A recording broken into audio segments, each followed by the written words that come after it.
40 años han pasado de la historia reciente de la normativa y de sus desarrollos frente a la gestión del riesgo de desastres en Colombia.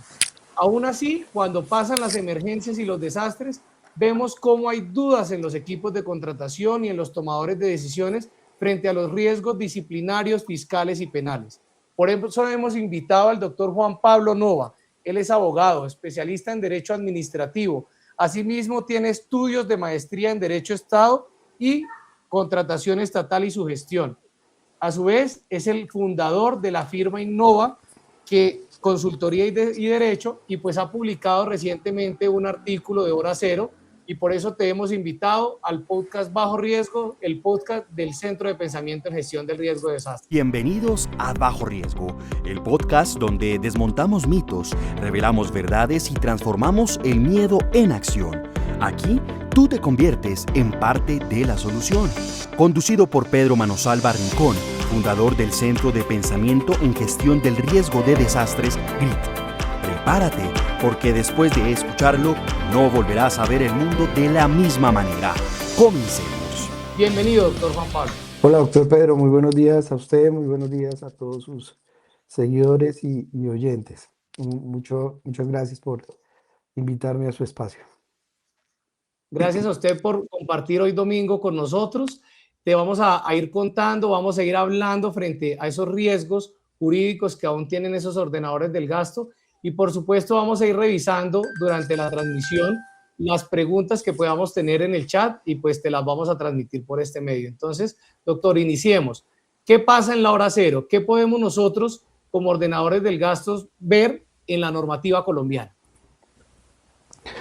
Bueno, tal como usted lo da en la introducción, en la columna esta que se escribe, digamos, buscaba dar como un mensaje en que nuestro sistema y nuestra arquitectura legal colombiana pues permite que aquellos que toman decisiones o aquellos ordenadores del gasto cuenten con una serie de instrumentos y recursos para que desde el momento cero de una tragedia como la que vivimos pueda empezar a ejecutar acciones, a ejecutar presupuesto, porque muchos de los bienes y servicios con los que hay que llegar de manera urgente a las zonas afectadas, pues tiene que ver con recursos y con ello tratar de mitigar el impacto que tenga esa ausencia, digamos, de atención durante esas primeras horas, porque está muy bien y de hecho es bastante loable todo el esfuerzo que hacen los privados, el tercer sector, los voluntarios que se exponen a riesgos también y demás, pero lo que es claro es también que nuestro sistema legal ha dotado a las entidades públicas. Cuando hablo de entidades públicas estoy hablando de los municipios, las gobernaciones y desde luego la nación, de instrumentos para poder atender desde el momento cero con presupuesto este tipo de emergencias. Bueno, doctor, es evidente que la confianza que hay hoy en la Unidad Nacional de Gestión de Riesgo pues tiene más oxígeno, tiene más aire, pero pues venimos de una época donde vimos mucha corrupción, donde vimos malos manejos, malas decisiones, y por eso yo creo que los mismos privados, la misma comunidad, pues está inquieta frente al manejo de los recursos en esta entidad y lo que pueda pasar con los alcaldes y gobernadores que reciban estos recursos. ¿Qué podemos decir? Si realmente hay herramientas jurídicas suficientes en la normativa, pues que nos diferencie y nos distancie de lo que pasaba hace unos años antes de la expedición de la ley 1523. Pues bueno, es que digamos ahí sí podríamos, o la idea es tener en cuenta un poco el contexto, ¿no? Sí, yo creo que todos ustedes han escuchado últimamente en varias declaraciones públicas desde el presidente hasta otros funcionarios recordando con bastante entusiasmo lo que se vivió en nuestro país después del terremoto del eje cafetero con el tema del FOREC. Y entendiendo que ese fondo de reconstrucción del eje cafetero fue un fondo, digamos, exitoso y que fue una buena práctica en la que llevó todo ese proceso, digamos, de recuperación y de reconstrucción y demás. Entonces, desde luego uno no podría desconocer ese pasado, ese 1999 donde se dio el FOREC, pero sí tendríamos que analizar esa experiencia conforme a lo que hoy tenemos en el 2026. En esa época el FOREC pues existía, era un decreto, había un sistema nacional de calamidades que se consideró insuficiente. De hecho, los argumentos que estableció el gobierno en ese entonces para poder crear ese FOREC a través de ese decreto ley era que la institucionalidad, la capacidad tanto operativa, administrativa y de gobernanza era insuficiente y por ello creó ese mecanismo del FOREC, donde a través de un decreto de ley, pues dio bastante, digamos, participación del tercer sector, del sector privado, de los gremios, con participación también, desde luego, del Estado, y consideran que eso fue una buena experiencia. ¿Eso se puede replicar acá en el 2026? Es la pregunta que pueden hacer muchos y pues parten todos, desde luego, de un elemento de desconfianza, que en la medida que todos esos recursos que se empiecen a canalizar por la contribución de privados, de ciudadanos, de fundaciones, de empresarios, se puede dar el mejor uso de esos y que para eso un esquema como el que tuvimos en el FOREC valdría la pena retomar. Y uno dice, es cierto esa expectativa. ¿Cuál es el problema? Que hoy, digamos, la vara se encuentra un poco más alta para poder acudir a medios excepcionales o a medidas excepcionales, como sería aprovechar este decreto de emergencia que ya sacó el gobierno nacional y a través de una medida o un decreto de medidas sacar un marco similar al del FOREC. ¿Por qué la vara está más alta? Porque en efecto, pues nosotros desde el mismo 2012 tenemos un marco legal, que es la ley 1523, que estableció y que rediseñó, digamos, toda la política de gestión de riesgos. Y esa ley prácticamente incorpora una política pública de gestión de riesgos donde impone una serie de obligaciones, actividades, secuencias, digamos, lógicas de atención, desde antes que se dé la tragedia y también desde el momento cero hasta que se logre la recuperación. Que eso no existía en el 99 y por eso, digamos, ante la ausencia de un marco normativo de esto es que se puede llegar a usar medidas excepcionales. Hoy sí existe. Y el decreto y la ley, perdón, 1523, pues estableció una arquitectura que permite que los municipios tengan esa responsabilidad directa, porque conforme la ley debían tener su plan de gestión de riesgos, debían tener un fondo con recursos que lo deberían financiar anualmente, con recursos además acumulativos, quiere decir que no los pueden estar usando, que si no hubo desastre pueden volverlos a usar o pueden hacerlos, no lo podían hacer. Un fondo además que desde su estructura reconoce que la forma de ejecutar esos recursos se hace en el marco del derecho privado, o sea que esos que le tienen apatía a la ley 80 y al Estatuto General de Contratación, considerando que es muy engorrosa, pues ya ese fondo se permite ejecutar a través de mecanismos de derecho privado, pero además venía acompañado también de lo que ya históricamente había traído la ley 80, que es pues la posibilidad de contratar a través de declaratorias de urgencia manifiesta, donde también son herramientas que les permiten ya usar presupuestos disponibles, eso sí, sin saltarse competencias de asamblea y consejo para poder atender este tipo de necesidades. Entonces, nuestro esquema legal y en especial la ley 1523, pues pone a ese municipio como responsable, ese alcalde, que era, digamos, el responsable de ejecutarlo, pone a la gobernación para que ayude a coordinar y también llegue con un principio de concurrencia y pone a la nación para que llegue de manera, digamos, subsidiaria y cofinancie cuando la emergencia desborda la capacidad tanto presupuestal y operativa del municipio, del departamento y de la nación. O sea, aquí ya tenemos un esquema. Y un esquema y una Doctor, política pública que se implementa a través de unos instrumentos legales. O sea, no está la ausencia que teníamos en el 99. doctor, muy rápidamente, explíqueles por favor a aquellos que hoy están escuchando ese podcast los dos términos que acabas de manifestar porque son absolutamente claves frente a la expectativa que se tiene desde un municipio como responsable de la gestión de riesgo con la gobernación y con la nación. ¿Qué es exactamente concurrencia y qué es exactamente subsidiariedad? Bien, entonces, digamos, cuando la ley 1523 trae una serie de principios que son los que, digamos, rigen y sustentan toda la política de gestión de riesgos. Cuando nosotros estamos hablando, digamos, de subsidiariedad, hablamos en dos sentidos y lo dice la misma ley. Dice, aquí se subsidiario en dos vías, o negativo o positivo. Negativo es que usted no puede entrar a invadir de inmediato la competencia o la actividad que tiene que hacer el primer respondiente, por llamarlo así, que sería el municipio, o sea que ahí se tiene que abstener hasta que éste actúe. Y positivo es que una vez éste ya actúa y sus capacidades llegan al límite, entre usted, por lo tanto, a hacer esas atenciones que tiene que darse de manera inmediata. Em, la concurrencia, digamos, implica que es que aquí no se tiene que esperar un turno, por decirlo así, ¿sí? La concurrencia es que existe una simultaneidad desde el primer día de esa actividad que tiene que hacer el municipio, el departamento y la nación. Esa concurrencia, actuar de manera concurrente, implica que debe haber una ejecución, digamos, armónica, conjunta, respetando cada uno la secuencia, por decirlo así, de los niveles de atención que se tienen.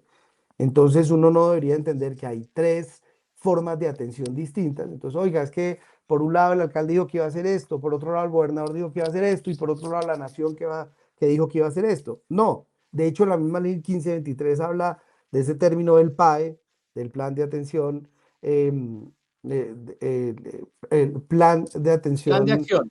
plan de acción, perdón, en el cual ese plan de acción es el que prácticamente es la columna vertebral para poder hacer toda esa ejecución. Entonces, ¿dónde van a concurrir todos esos esfuerzos? En efecto, en ese plan de acción que se debe estar en este momento construyendo, además que es dinámico, ese plan de acción va cambiando desde la hora cero hasta el momento en que se tenga y de acuerdo a esas necesidades que salen allí es que se concurren esos esfuerzos tanto territoriales como nacionales. Listo, doctor. Cuando yo lo escucho, yo recuerdo cuando estaba en la Dirección de Bomberos Bogotá en el 2016 al 2020 y pensaba en que si me pasaba un caso como estos de la emergencia, si me iba a meter en problemas, si por la aplicación de la ley. Y precisamente hoy que estoy viendo aquí el chat y la gente, pues lo que más nos está preguntando en este momento es literal, es cómo contrato sin meterme en problemas. ¿Qué dirías tú ahí, un mensaje a esos ordenadores del gasto nuevamente, a esos alcaldes? ¿Cómo decir, listo, salgamos, tenemos el recurso, vamos a aplicar esta normativa frente a la Declaratoria Nacional de Desastres que ya se emitió en el país? Bien, bueno, lo primero es que desde luego ejercer funciones públicas y sobre todo ejercer funciones de ordenación del gasto de por sí ya trae un riesgo implícito, porque los recursos del Estado son sagrados y por ello los persigue o digamos, fiscaliza, protege tanto el tema disciplinario, fiscal e inclusive penal. Entonces es válido entender el miedo. Lo que aquí uno invita es que el miedo no paralice, ¿sí? Uno debe tener prevenciones y acá uno dice, no debería existir, digamos, un miedo paralizante en la medida que nosotros, poniéndonos, digamos, en ese lugar cuando uno es operador jurídico y trabaja con una entidad de Estado, uno en la medida que tenga el procedimiento establecido por la norma, por el decreto o por el reglamento, pues va más tranquilo, porque no tiene que entrar, digamos, a usar ese poder discrecional de que si la norma trae un principio pero no encuentra desarrollado, pues le toca a uno entrar a ver cómo lo ejecuta. Pero en la medida que la norma le vaya indicando a uno qué es lo que tiene que hacer, pues eso le va limitando a uno la discrecionalidad y al tiempo que le limita la discrecionalidad, pues le limita los riesgos propios que tiene la función pública. Y eso pasa aquí. Fíjense que se tienen, es claro, es importante que los que nos están viendo, que trabajan con entidades del Estado, tengan claro que hay prácticamente dos grandes brazos de acción. El primero, que es el que una vez se declare la calamidad del desastre, se habilita ese régimen especial para contratos que trae la ley 1523 en su artículo 66, que habla de ese fondo que debió constituirse, debió alimentarse o nutrirse con recursos y que como fondo debe tener ya un esquema de ejecución, que casi todos lo hacen a través de unos esquemas fiduciarios, donde tienen unos órganos, digamos, de decisión y una toma de decisiones urgente. Eso a través de derecho privado con unos mecanismos que desde luego deben respetar pues, los principios de la función pública y la gestión fiscal, pero eso permitiría atender de inmediato con esos recursos que tiene allá. Pero también la ley permite que una vez se declare, digamos, esa situación, habilite lo que todos conocemos como la urgencia manifiesta, que es la otra posibilidad que se tiene para poder ejecutar recursos, o sea, para poder generar compromisos contractuales sin todas las formalidades que implica o todas las etapas que implica la ley 80. Inclusive, hasta el mismo ligero de 80 tiene la posibilidad de que se generen contratos sin tener uno de sus requisitos que era el documento, por ejemplo, escrito. Aquí puede haber una orden directa a través de los canales que se tengan para que un tercero preste un servicio y luego se formaliza y con ello se cumple. O sea, la ley 80 a través de todo su procedimiento de urgencia manifiesta, con la cantidad de doctrina y jurisprudencia que ha salido, digamos, ya le da a uno un horizonte de cómo actuar cuando necesita ejecutar plata urgente. Necesitamos contratar todo el sistema de iluminación nocturna para poder hacer rescate y demás, no sé qué, pues ahí tiene una facultad que es bien sea por ese fondo del artículo 66 del 1523 o por la ley 80 con la urgencia manifiesta. Dos instrumentos que en cuestión de horas, para que se oiga bien, en cuestión de horas ya puede entrar a adquirir bienes y servicios para atender la urgencia. Eh, ¿Hay riesgos? Sí, se minimizan porque ya las rutas están dadas. Desde luego, si usted activa el procedimiento de urgencia manifiesta y contrata por urgencia manifiesta, pues entra un acompañamiento y una revisión que hace la Contraloría.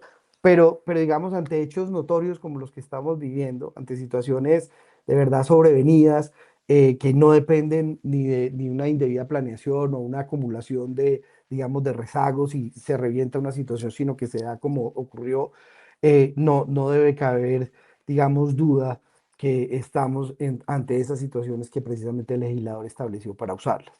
Y sobre el tema del fondo de la ley 1523, pues también allí existe una serie de controles, la forma en que se ejecutaría y por lo tanto no tendría que haber riesgos. Que entren a auditar y a revisar, claro, lo tienen que hacer los órganos de control. Tienen que Sin hacerlo duda. es hasta cómo ejecutaron ahorita la plata que pudieron ejecutar, hasta por qué no tenían plata para ejecutar. Digamos, eso es una cosa que deben estar pensando también los funcionarios públicos, es al momento cero debía haber un fondo que debería tener algo de recursos, algo. Si hubo administraciones anteriores que no lo financiaron, pues esta en su plan de desarrollo tuvo que meter allí recursos. Vi que, digamos, Pereira lo hizo cuando arrancó a decir que con el 1.5% de destinación, de libre destinación, iba a fondear eso, pero digamos, ahí debió haber algún tipo de recurso para ejecutarlo. No había ahí ya hay un problema, pero pues eso será más adelante cuando empiece a verse en retrospectiva esto, pero entonces acuda a la ley 80, que hay entidades y hay, digamos, unidades de ejecución dentro de los municipios que deben tener recursos, que no han comprometido todo, que tienen dentro de su plan anual de adquisiciones contratos sin hacerse y acá se tiene que priorizar, así que contarían con, digamos, presupuesto para poderlo atender. Entonces, hay Cuando, riesgos, claro que hay riesgos, pero hay marco legal, hay marco, y en la medida que le digo, cuando uno como operador jurídico ve que le están diciendo el paso a paso, pues los riesgos prácticamente están mitigados.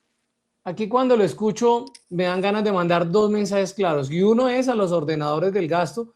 Claro que hay instrumentos jurídicos, así como hay riesgo de instrumentos jurídicos para operar la legislación que es modelo a nivel internacional en gestión del riesgo de desastres. Y lo segundo, que no es menos importante, hay una responsabilidad enorme de los profesionales que hoy están en Contraloría, Procuraduría, Fiscalía, en detallar perfectamente, en conocer perfectamente esa normativa, pues para que precisamente cuando vayan a hacer esas auditorías, cuando vayan a hacer esas verificaciones, pues estemos conversando el mismo lenguaje y creo que esa corresponsabilidad es del mismo nivel de compromiso pues que se deben tener de parte y parte. Frente a lo que tú mencionas, también yo he sido muy crítico o fui muy crítico del gobierno anterior cuando estaba en su fase de salida. Quería emitir un decreto, una normativa para prepararnos frente al fenómeno del niño. ¿Qué decía yo en su momento? Decía, no es necesario en ese momento, o mejor, la ley 1523 contempla sus procesos de conocimiento, reducción, manejo del desastre y nos permite a todos los que estamos involucrados en este tipo de actividad de ir preparándonos. Si yo quería emitir un decreto, una normativa frente a la preparación, pues digamos que debería ir al Congreso a tomarlo, pero hace parte de algo que mencionabas no es cuestionable en el momento del desastre querer hacer cosas, pero sí, ¿qué hicimos un tiempo antes o momentos antes para prepararnos? Entonces creo que ahí también hay un mensaje importante y es no hay que esperar a la emergencia, no hay que esperar al desastre y sí hay que tomar acciones. ¿Acciones en qué? De mayor a menor, en infraestructura, en tecnología, en capacitación y entrenamiento a las comunidades, en equipos y vehículos. No sé si ahí quieras mandar un mensaje frente o alguna reacción frente a lo que mencionas. Claro, es que yo creo que con la experiencia que tuvo el país en el 99, con la buena práctica que hizo el FOREC, con los esfuerzos que se dieron en el 2012, luego con la declaratoria de emergencia de ese 2012 por el fenómeno de la niña y demás, que se creó el Fondo de Adaptación y otras entidades, yo creo que el Estado ha venido dejando de ser menos, o el Estado colombiano con esas políticas públicas lo que buscaba era que dejáramos de ser menos reactivos y más anticipativos. Y desde luego hay unas catástrofes, pues que si bien se pueden monitorear, no es muy posible, digamos, anticiparlas y estar preparados. Otras, digamos, como el tema del fenómeno del niño, de los impactos, probablemente se pueden dar alertas porque ya la tecnología lo permite. Pero hay otros en que no, pero eso es lo que pide la ley. La ley cuál le dice, cuando usted establezca su plan de gestión de riesgos, mire sus vulnerabilidades, mire cuál es el riesgo más probable, establezca unas rutas de trabajo, unas rutas de ejecución para evitar que el funcionario en medio de una catástrofe empiece a tomar decisiones más por intuición que por estrategia. Y uno no es que no quiera ser empático, porque desde luego en una catástrofe pues todos sufren, hay emociones y demás, pero estos instrumentos legales lo que deberían decir era en la práctica: ¡pum! Ocurrió el temblor, 7:34. Están reportando ya las diferentes canales de emergencias algún colapso, algún riesgo. ¿Qué ocurrió? Terremoto. Y ahí debe haber una cápita de terremoto donde diga qué se activa, cómo se activa, cuáles son los medios de comunicación, qué se pone a hacer la gente que uno tiene en las alcaldías, porque lo inmediato será ir a identificar zonas, empezar a levantar censos, usar las funciones, no solo la 1523, doctor Pedro, sino también el código de policía que le permite al alcalde, digamos, aislar zonas, temas de tránsito y demás. O sea, uno lo que quería decir es, no debimos esperar esto, uno espera que no hubiera sido así. Desde luego, los órganos de control nos contarán más adelante cuál de esos municipios, de esos departamentos que tuvo que atender la urgencia, hizo clic y activó todo su protocolo ya que tenía para ese tipo de actuaciones, o cuál por el contrario creó sobre la marcha sus protocolos y esos tiempos o esas iteraciones hoy tienen, digamos, consecuencias. Yo creo que, y por eso decía al comienzo cuando arrancamos, la vara está un poquito más alta, porque si bien ya salió el decreto de emergencia por parte del presidente, ahorita deben salir unos decretos de medidas. Y esos decretos de medidas tienen que demostrar la insuficiencia del régimen que existe actualmente. Entonces, el Alforeg le quedó mucho más, digamos, fácil porque eran unos decretos desactualizados que ni siquiera entendían la lógica de la Constitución del 91 porque estaban con fechas anteriores, y por eso, digamos, ahí se pudo tomar una medida urgente de creemos una nueva institucionalidad con unos nuevos estilos de gobernanza y demás. Aquí ya toca entrar a demostrar por qué los instrumentos que creó la 1523, el fondo, la liderazgo de la unidad de gestión de riesgos, los fondos territoriales son insuficientes, y por qué no, por qué sí toca acudir a otro tipo de institucionalidad. Ahora, si usted me permite ahí la reflexión, Pedro, yo también creo que, como usted lo decía, pues los privados dicen, ok, yo quiero poner plata, pero ojalá que yo la pudiera ejecutar a través de otros mecanismos y no directamente a través del fondo y que de la unidad de gestión de riesgos, porque hoy la credibilidad y la confianza, pues digamos, nos está dando. Probablemente allí sí hay una oportunidad de hacer medidas excepcionales, no para entregarle la plata del Estado a una organización privada para que ejecute a través de un esquema de gobernanza como más o menos se hizo con el FOREC, sino esa plata que viene del privado, no mezclarla con el público para que a través de unos esquemas de gobernanza, de ejecución, de seguimiento, puedan sumar a la reconstrucción que se tiene. Históricamente se ha podido hacer, o sea, el privado puede ir a hacer una intervención en un bien público fiscal con unas autorizaciones, una serie de permisos. Quizás esos mecanismos son los que hay que empezar a analizar de cómo lo hacemos más rápido para que, por ejemplo, esto que anunciaron en el Chocó con Shakira y el empresario de vamos a reconstruir estos colegios, hacer más colegios, ok, sin necesidad que eso entre a ser parte del presupuesto nacional, pueda ejecutarse por parte de ese privado con una serie de mecanismos de seguimiento y transparencia, y con ello, digamos, se pueda obtener o pueda tener la tranquilidad de que aquel privado que está entregando y sus recursos no van a entrar, digamos, en esas malas prácticas de contratación que desde luego una entidad con la unidad de gestión de riesgo, pues hoy le toca es recuperar su credibilidad conforme al equipo técnico que está teniendo. Así es, mira, la gestión del riesgo de desastres se construye con la triada, precisamente, entre lo público, lo privado y lo comunitario. Y hago parte, don Juan, de una generación de profesionales que venimos desde el 2011, sintiéndonos muy orgullosos de ser gestores públicos y de estar dentro de las instituciones.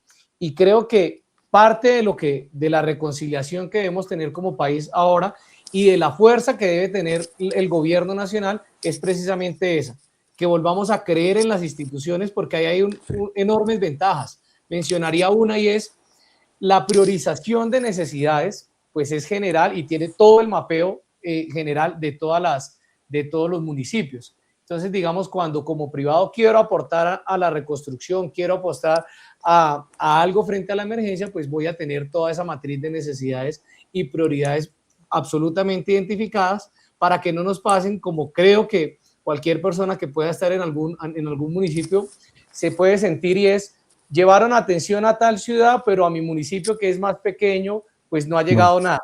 O hicieron una obra y entonces vieron, tú lo mencionas perfectamente a Shakira, en el Chocó, pero ¿qué pasa con mi municipio que está en esta parte? Entonces, digamos, sí hay una ventaja fundamental en creer en la institucionalidad, en creer en el gobierno frente a la priorización de necesidades. Un poco cerrando, Juan, ¿qué mensaje le podríamos dar? Tengo dos preguntas, una que es esta del chat, y es: ¿qué mensaje le podríamos dar hoy a los equipos de contratación estatal que están en la emergencia, que están en el desastre, haciendo todo ese soporte jurídico, y pues que visualizan también desde su preventiva una defensa judicial frente a cada acción que se está realizando? Bueno, digamos, la recomendación que yo les daría, y entendiendo además que esos que están hoy en los equipos jurídicos de los entes territoriales, de municipios y gobernaciones, pues ya deben tener, digamos, una institucionalidad un poco más madura y consolidada, porque estas administraciones pues arrancaron ya hace más de 2 años, de modo que lo primero es identificar la existencia o no de ese procedimiento o de ese manual de atención conforme a las imposiciones que había dado la ley. Ahora, en ausencia de eso, pues lo mejor, y creo que todos ahí tendrán que cumplir con ese ciclo propio de planear, actuar, evaluar y corregir el PHB, hacer, digamos, un método en el cual ellos puedan identificar cuál es la primera atención que deben realizar, de eso hoy que existe, que no existe, y empezar a usar, digamos, los instrumentos legales. Acá mi recomendación es: la ley está, úsenla, tranquilos. Creo que su mensaje es muy claro, doctor Pedro, de ojalá que con ese mismo rigor también lo conozcan los órganos de control, para que todos evaluemos sobre el mismo libreto y no entremos a hacer otro tipo de análisis. Entonces es usarlo, y recuerden que uno acá en la función pública es tan responsable como el que usa mal a como el que no usa, porque si tiene los instrumentos y no los usa, pues también, digamos, les debería generar preocupación. No solo miedo usar los recursos, sino también miedo no usarlos cuando ya la ley les dio esos instrumentos. Pero además de eso, digamos, la tranquilidad de materializar ese principio de concurrencia, y es que mi concepto no solo está destinado a temas de recursos públicos, ¿verdad? De levantar la mano del municipio y decir: hasta aquí llegó mi tope, venga departamento, venga nación, sino también en capacidades, ¿sí? Hasta aquí llegó mi tope. Si el equipo de contratación de un municipio es 2 personas, como lo vemos en otras, hasta aquí llegó mi tope de gobernación, venga y nos apoya, o venga nación y nos apoya. Esa concurrencia, esa subsidiariedad no se tiene que dar solo pensando en recursos públicos, sino también en capacidades, y por lo tanto aquel funcionario que crea que ya se desbordó, o sea, que de eso hay que levantar la mano inmediatamente y también darle, digamos, valor a ese esquema que tiene nuestro marco y nuestra política pública de gestión de riesgos. En temas de normativa, entonces, pegados al Código de Policía, a la Ley 1523 del 2012, pero una cuña también a la Ley 1575 del 2012, que es la Ley General de Bomberos, que también permite y facilita la gestión y la actividad bomberil de los municipios, y una última que se olvida, y es la Ley 1505 del 2012, que es la Ley del Subsistema Nacional del Voluntariado de Gestión del Riesgo de Desastres, que facilita la actividad no solo de los bomberos, sino de Defensa Civil y Cruz Roja. Digamos, un poco el mapeo de esa normativa que está. Y doctor Juan, para despedirnos.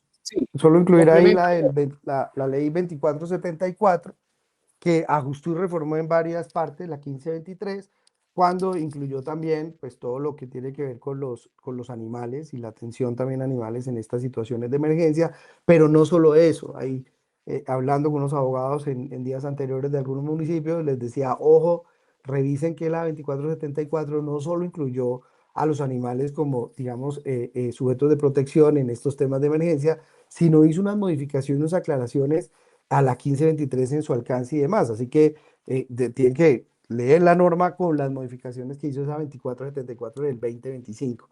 ¿Sí? Que eso Perfecto. les daría mucho más, porque hoy todavía hay gente que duda de si esos fondos que deben crear los entes territoriales pueden o no atender la etapa de reconstrucción o pueden o no ejecutarse por derecho privado, ¿sí? Y esa 2474 además lo reafirma y no debería haber duda de eso para poder, digamos, hacer uso de esos recursos si se tienen en esos fondos.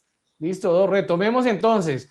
Código de Policía del 2012, la 1523 de gestión del riesgo, 1575 de bomberos, 1505 del Subsistema Nacional del Voluntariado de Gestión del Riesgo de Desastres, que habilita Cruz Roja, Defensa Civil y Bomberos, y la ley 2474 del 2026, que nos anexas tú, doctor Juan, en ese mapeo de normativa frente a los temas de emergencias y desastres. Y por último, 2025. de 2025. Y por último, Doc, confírmenos, por favor, mándenos un mensaje central de ese artículo que usted publicó, que con eso iniciamos este episodio para cerrar, y es frente a la normativa en la hora cero. Bien, ese artículo se tituló La hora cero también tiene presupuesto. Y el énfasis que hacíamos allí era, no se puede estar en este momento dependiendo de ese gran esfuerzo de los ciudadanos, del tercer sector para movilizar recursos, de los riesgos que también tienen los no ciudadanos cuando se ponen en situaciones de rescate y demás, sino existe un andamiaje legal que le permite a todos los ciudadanos tener la certeza de que sus ordenadores del gasto cuentan con recursos públicos para poder atender de manera inmediata esas, digamos, esas tres grandes fases que uno vive ante una tragedia, ¿no?